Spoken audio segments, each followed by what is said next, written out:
হত্যার ভূমিকা রেখেছিলেন।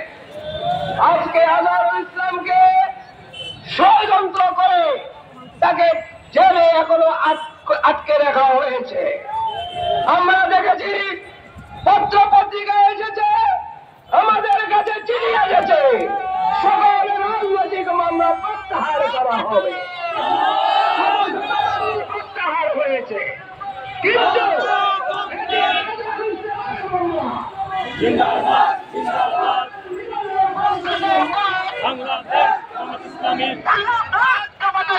জিন্দাবাদ জিন্দাবাদ দিতে হবে দিতে হবে আমার ভাইয়ের মুক্তি বাংলায়